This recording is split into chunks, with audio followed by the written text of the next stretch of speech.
નહાતી વખતે સૌથી પહેલા ક્યાં અંગ પર પાણી રેડવું જોઈએ? પ્રેમાનંદ મહારાજે જણાવી સાચી રીત. જાણો શું છે શાસ્ત્રીય પદ્ધતિ. સ્નાન એ આપણા જીવનની દૈનિક ક્રિયામાંથી એક છે, જે માત્ર તમને શારીરિક રીતે જ નહીં પરંતુ માનસિક રીતે પણ તાજગીનો અનુભવ કરાવે છે. પરંતુ શું તમે ક્યારેય વિચાર્યું છે કે નહાતી વખતે શરીરના કયા અંગ પર સૌથી પહેલા પાણી રેડવું જોઈએ? સ્નાન એ આપણા જીવનની દૈનિક ક્રિયામાંથી એક છે, જે માત્ર તમને શારીરિક રીતે જ નહીં પરંતુ માનસિક રીતે પણ તાજગીનો અનુભવ કરાવે છે.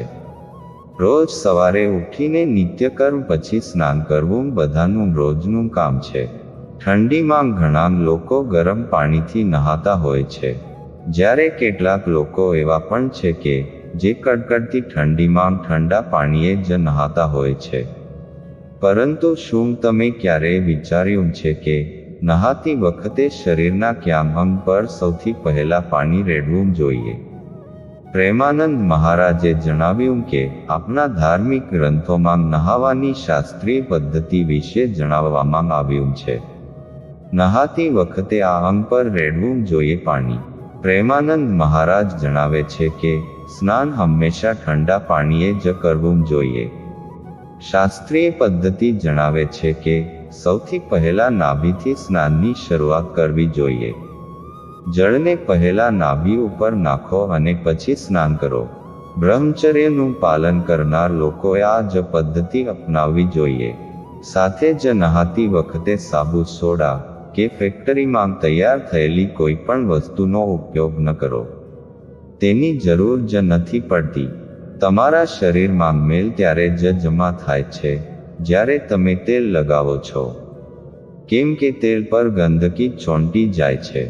તમે માટી લગાવો તેનાથી શરીરમાં ક્યારેય મેલ નથી ચોંટતો. પ્રેમાનંદ મહારાજ બ્રહ્મચારીઓને જણાવતા કહે છે કે જો જટા સાફ કરવી છે તો તમે અરીઠા કે એવી પવિત્ર વસ્તુઓ છે તેનાથી સાફ કરી લો. તમે સુગંધિત સાબુ લગાવીને કેવી રીતે બ્રહ્મચારી બની શકો છો? જ્યારે તમે આ પ્રકારની વસ્તુઓનો નહાવામાં ઉપયોગ કરો છો તો તેનાથી રજોગુણ ઉત્પન્ન થાય છે. જ્યારે તમે તેલ નહીં લગાવો તો ત્વચા તેની મેળે જ સાફ રહેશે. જો તમે બ્રહ્મચર્યમાં છો તો તેલ લગાવવાની જરૂર શું છે? ઠંડા પાણીએ નહાવું બ્રહ્મચારી માટે ખૂબ જ જરૂરી છે. શાસ્ત્રોમાં સ્નાનના 4 પ્રકાર ગણાવવામાં આવ્યા છે.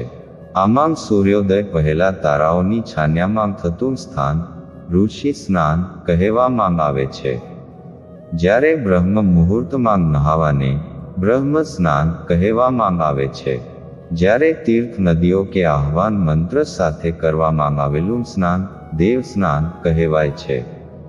સૂર્યોદય કે ખાધા પીધા પછી કરવામાં આવેલા સ્નાનને દાનવ સ્નાન કહેવામાં છે.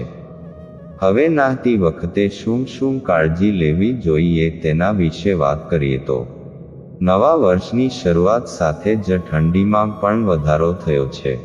શિયાળાની આ ઋતુમાં રોગપ્રતિકારક શક્તિ ઘણી નબળી પડી જાય છે અને સારા સ્વાસ્થ્ય અને આહાર પર વિશેષ ધ્યાન રાખવાની જરૂર હોય.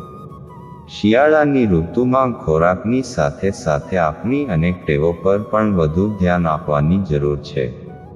આ ઋતુમાં વૃદ્ધો અને બાળકોની ખાસ કાળજી લેવી જોઈએ. શિયાળાની ઋતુમાં હૂંફાળા પાણીથી સ્નાન કરવું જોઈએ. જ્યારે તમે સ્નાન કરવા જાઓ ત્યારે પહેલા તમારા માથા પર પાણી ન નાખો પરંતુ તમારા પગ પર પાણી રેડો. પાણી સીધું માથા પર નાખવાથી સ્ટ્રોકનું જોખમ વધી જાય છે. ક્યારેક આના કારણે પેરાલિસિસ થવાની શક્યતાઓ પણ વધી જાય છે. તેથી ગરમ પાણીથી સ્નાન કરતી વખતે પગ પર પાણી નાખીને સ્નાન શરૂ કરવું જોઈએ. તેમણે કહ્યું કે આ દિવસોમાં જિલ્લામાં ઠંડીનું મોજું ચાલી રહ્યું છે. થોડી સાવચેતી રાખીને આપણે અનેક મુશ્કેલીઓથી બચી શકીએ છીએ. વધતી ઠંડીમાં લોકોને ખવડાવવા માટે તમે કાચી હળદરના શાકને બાજરીના રોટલા સાથે પીસીને શિયાળામાં ખાઈ શકો છો, જેનાથી તમારું સ્વાસ્થ્ય સારું રહેશે. સારા સ્વાસ્થ્ય માટે દર 15 દિવસે હળદરના શાકનું કે કાચી હળદરનું સેવન કરવું જોઈએ. આ ખાવાથી રોગપ્રતિકારક શક્તિ વધે છે. મસાલામાં તજ, લવિંગ, નાની ઇલાયચી, મોટી ઇલાયચી અને તુલસીના પાનનો ઉપયોગ વધુ કરવો જોઈએ. તમે તેનો ઉકાળો બનાવીને લીંબુનો રસ નાખીને પી શકો છો. આનાથી રોગપ્રતિકારક શક્તિ વધે છે. સલાહ આપતા આયુર્વેદ ડોક્ટરે જણાવ્યું કે વૃદ્ધોને શિયાળામાં રાત્રિ દરમિયાન વારંવાર શૌચાલયમાં જવું પડતું હોય છે ત્યારે તેમને ઘણી બાબતોનું ધ્યાન રાખવું જોઈએ. જ્યારે તમે પથારીમાંથી બહાર આવો છો અને તરત જ શૌચાલય જાઓ છો ત્યારે હીટસ્ટ્રોકનું જોખમ વધી જાય છે.